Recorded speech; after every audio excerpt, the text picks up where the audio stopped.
Hi guys, so in today's video I'm going to be showing you how to make aloe vera growth oil. So the first thing you want to do is to cut up your aloe vera. Now you want to take off the spiky things on the sides because those will cut you and you don't want that. And then you're going to ensure that you're slicing the aloe vera in thin pieces. Now thin pieces ensures that it boils very quickly. If you do the pieces very big, it'll take a longer time and we don't want that. So take your time and we're just going to cut up the aloe vera.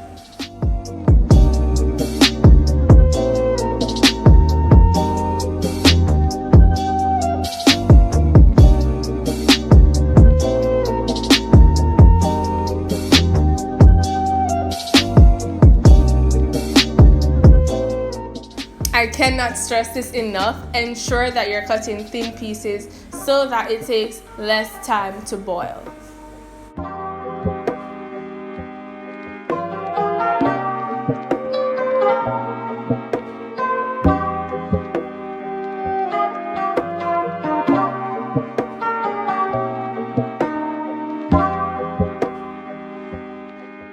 Now that we've finished cutting up the aloe vera, we're going to be preparing the oils to boil. So I'm going to be adding 1 cup of coconut oil to a pot. And we're also going to be adding a 1/4 cup of olive oil. And we're going to be putting in our aloe vera and then we're going to put it on the fire with a low heat and allow it to boil.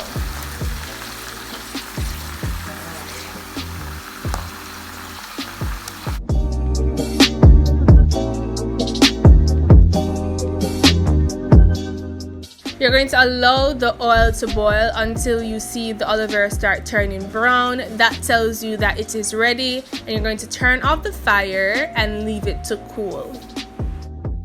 Once the oil is cool, you're going to strain it into a preferable bottle that you have.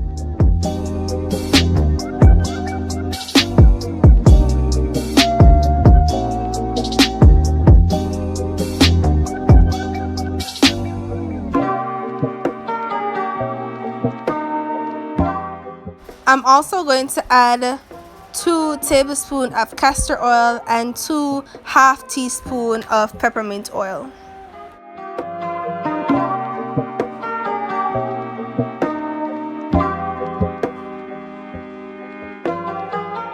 Castor oil is a really good oil for growth, but it has an unpleasing scent. Now what the peppermint oil does, it gives you a nice calming scent and a relaxing feeling, but it also helps to improve hair growth and reduce hair loss. You can also use lavender oil or rosemary oil if you don't want to use the peppermint oil. There you have it guys, aloe vera growth oil. Now this oil can be used on your scalp and you would massage your scalp daily and it will grow your hair and make your hair very healthy. So try it out guys and thank you for watching.